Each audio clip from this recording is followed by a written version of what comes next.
Chers internautes, bienvenue à ce second numéro de la série d'entretiens dans le cadre du trentenaire du département culture. Comme vous le savez, c'est en 1992 que la première promotion composée de 7 étudiants ont débuté leurs enseignements. J'étais la fois dernière avec monsieur Vincent Négri et aujourd'hui je suis avec Jean-Yves Marat. Bonjour. Bonjour, comment allez-vous? Écoutez, très bien, c'est toujours un bonheur de retrouver l'Université Sangor. Et Alexandrie. Et Alexandrie, bien entendu, mais d'abord l'université, parce que bon, je suis venu à Alexandrie parce qu'il y avait cette université, et comme vous le voyez, je suis resté fidèle. D'accord. On aimerait savoir qui est Jean-Yves Marat. Jean-Yves Marat est aujourd'hui consultant en musée et patrimoine, mais ce serait réducteur de s'arrêter là. Il faudrait dire que pendant 10 ans, il a été directeur du musée d'art et d'histoire de la ville de Genève. Il a été aussi directeur de la bibliothèque d'art et d'archéologie de la même ville. Et un peu plus loin dans son parcours, il a été président d'ICOM France, donc le Conseil international de musées. Est-ce qu'il y a quelque chose qui manque à votre présentation? Et une petite chose, c'est que de formation continue, je suis archéologue et j'y tiens toujours parce que j'ai longtemps dirigé des chantiers de fouilles et je suis devenu conservateur de musée, puis directeur de musée, ensuite plus généraliste et toujours en ayant un tropisme africain très fort et en travaillant beaucoup, mais on va en parler avec des Africains. Mais mon premier métier, c'est d'être archéologue. D'accord. En lisant votre parcours, je me rends compte que c'est en 1996 que vous avez débuté votre collaboration avec les départements culture, qui à l'époque s'appelait Gestion du patrimoine culturel. Comment est-ce que le premier contact a-t-il été établi?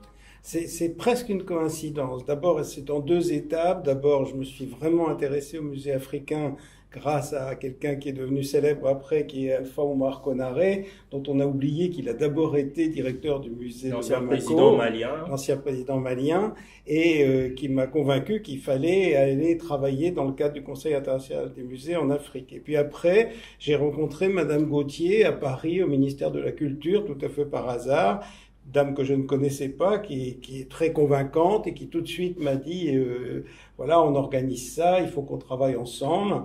On est venu avec d'autres, avec Vincent Négri, avec Abdoulaye Camara, d'autres collègues comme ça. Et puis, eh bien, on a découvert d'abord Alexandrie, cette université qui était encore un peu balbutiante, et on a aidé, je crois, en tout cas j'espère, les étudiants à s'y sentir bien et les enseignements à s'améliorer au fur des années.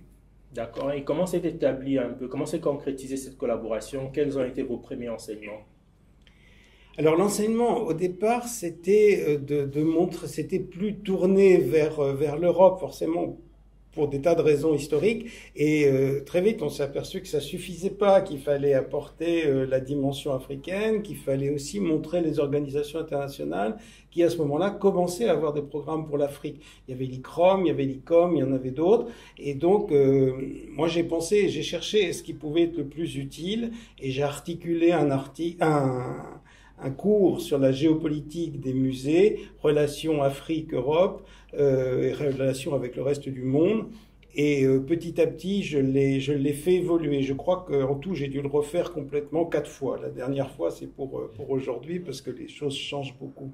Et il y a des fondamentaux qui sont restés, mais globalement, c'est vraiment un cours circonstanciel qui accompagne l'évolution des musées, évidemment, avec les grandes étapes actuelles. Alors, quelles sont ces circonstances actuelles? Puisque vous dites qu'il y a des fondamentaux, mais il y a une certaine évolution. Quelles sont les circonstances actuelles, le contexte actuel dans lesquels s'insère un cours sur la gestion des musées? Eh bien, écoutez, dans un monde où beaucoup de choses vont mal, les musées en Afrique, je trouve, vont pas si mal que ça, parce qu'on s'y intéresse de plus en plus, le monde politique, les dirigeants s'y intéressent, et c'est fondamental.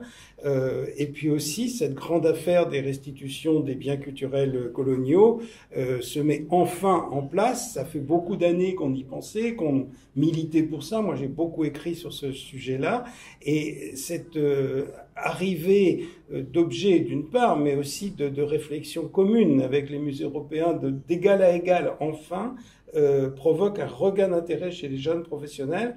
Et je crois que ça va être quelque chose de positif dans les années qui viennent. Mais comme on se le dit souvent, il Il ne faut pas limiter l'histoire de l'Afrique à la période coloniale. Il faut que cet ensemble qui est lié aux restitutions s'inscrive dans un schéma beaucoup plus long qui aille depuis les origines de l'Afrique jusqu'à l'art contemporain. C'est-à-dire qu'on retrouve la totalité du cheminement de l'histoire africaine. Et quel est votre regard aujourd'hui sur l'art contemporain africain? L'art contemporain africain a mis lui aussi un peu de temps à émerger. Il existait depuis les années 50. C'est chez vous au Congo qu'on a eu les plus grands artistes dès le début. Le président Senghor aussi, avec le Festival des Arts Nègres, avait lancé les choses. Mais maintenant, il y a un véritable attrait et surtout, je suis surpris du nombre d'artistes extraordinaires qu'on peut voir. Dans les moins de 30 ans, il y a déjà des gens dont on sait que ça va être des grands artistes. Il y en a au Ghana, il y en a au Nigeria, mais on en trouve bien sûr aussi au Sénégal, en Côte d'Ivoire. Il y en a un peu partout et ça aussi, c'est quelque chose qui, à mon avis, va jouer un rôle très important dans les années à venir. Revenons sur un chapitre plus ou moins humain, intimiste. Vous rencontrez les étudiants d'une autre culture, d'autres pays, d'autres cultures. Est-ce qu'il y a des liens qui se sont tissés, des collaborations sur le plan professionnel lors de l'encadrement? Bien sûr, il y a beaucoup d'étudiants avec lesquels je suis en contact. Déjà, quand je vais en Afrique, ils ont la gentillesse souvent de venir me dire bonjour. J'étais au Sénégal il y a quelques mois pour la Biennale de Dakar. J'en ai vu pratiquement une dizaine. Pareil, j'étais au Gabon aussi il n'y a pas très longtemps. Et puis, grâce à Internet, on échange. Des fois, ils demandent conseil. Il n'y a pas longtemps, il y a quelqu'un d'Haïti qui m'a encore demandé un conseil technique sur son poste ou les mettre en contact avec des spécialistes de tel ou tel domaine. Et ça, je le fais très volontiers. C'est vrai qu'avec Internet, c'est devenu plus simple, mais voilà. Et puis, quand il arrive, qu'il passe soit à Paris, soit à Genève, on essaie de se rencontrer, de boire un café ensemble. C'est une vraie relation durable. On est toujours content de retrouver les étudiants, de les voir, bien sûr. Oui. Est-ce que vous pouvez dire quelque chose à propos du regard des musées genevois, suisses sur le patrimoine africain? Comment est-ce que c'est pris en compte dans les collections, dans la programmation? Alors, bien sûr, la Suisse n'est pas une nation coloniale, donc il n'y a pas cet héritage lourd et pesant, mais il y a quand même eu, entre autres, beaucoup de missionnaires, à la fois protestants et catholiques, qui sont venus en Afrique, qui ont fait parfois des choses bien, parfois des choses moins bien. Mais il y a une connaissance aussi, et il y a une curiosité aussi à travers les grandes ONG de l'Afrique. Mais dans les musées, ça se ressent assez peu. Il y a un grand musée d'ethnographie à Zurich qui, lui, est consacré à l'art africain. Il y a quelques musées un peu moins importants, et puis le musée ethnographique de Genève. Tout ça, c'est très positif parce que c'est une démarche qui se fait avec les professionnels africains. C'est moins bien du côté des collectionneurs privés qui, eux, ont tendance encore à conserver beaucoup d'œuvres chez eux. Et ça, un jour ou l'autre, c'est une question qu'on devra soulever. Vous êtes enseignant, donc j'aimerais savoir, à votre avis, quels sont les défis en matière de formation professionnelle dans le domaine du patrimoine en Afrique? Il faut arriver à une contradiction apparente, c'est-à-dire que ce soit des professionnels du patrimoine très forts dans leur discipline, qui connaissent toutes les subtilités du patrimoine, des objets, etc., et qui soient à la fois tournés vers la population.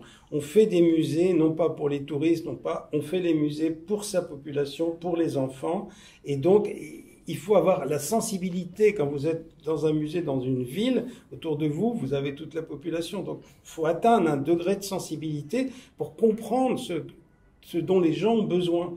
Et ça, c'est aussi une difficulté. Ça, c'est des choses qui s'apprennent, plus difficilement peut-être que l'archéologie ou l'histoire de l'art, mais ça s'apprend.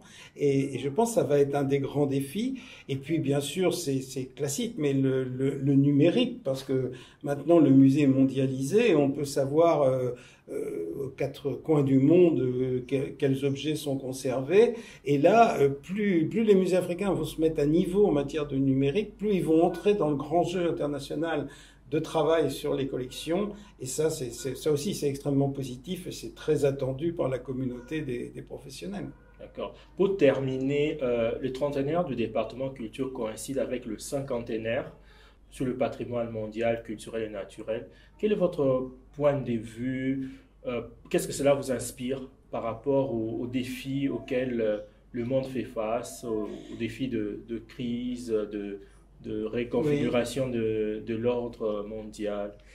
Si vous voulez, dans les dernières années du XXe siècle, il y avait d'un côté la nature et de l'autre côté le patrimoine. Et on s'ignorait, il faut bien dire les choses comme elles sont. La Convention du patrimoine a aidé à faire comprendre qu'on ne pouvait pas travailler les uns sans les autres. Maintenant, ça paraît évident parce qu'on est dans tous les problèmes de climat, d'environnement, mais c'était pas évident il y a seulement 2 ou 3 décennies. Et je crois que ça, c'est un apport très important. Les professionnels ici ont cette vision. On ne peut pas avoir un musée et puis laisser le jardin devant tomber en ruine ou avoir 2-3 animaux malingres. Il faut que c'est un tout. On peut pas sortir le musée de la société. Il faut au contraire le pousser dedans. Et le patrimoine mondial a au moins ce grand mérite, c'est d'avoir des sites exemplaires qui peuvent servir de référence. Voilà, on a réussi à faire ça parce que c'est au patrimoine mondial, mais ça ne doit pas rester unique, ça doit se diffuser alentour et que d'autres villes profitent de l'expérience. Et comme ça, le tissu de musées se renforce. Donc je pense qu'on est sur la bonne voie. Le musée a prouvé qu'il était indispensable. En 1991, Alpha Omar Konaré disait « Quel musée pour l'Afrique ?» C'était la grande question qui était posée. Maintenant, on y voit plus clair. On voit que l'Afrique est dans le concert des nations et a son identité tout en ayant un rayonnement international. Jean-Yves Marin, je vous remercie. Je remercie également les internautes qui nous ont suivis et je vous fixe rendez-vous au prochain numéro.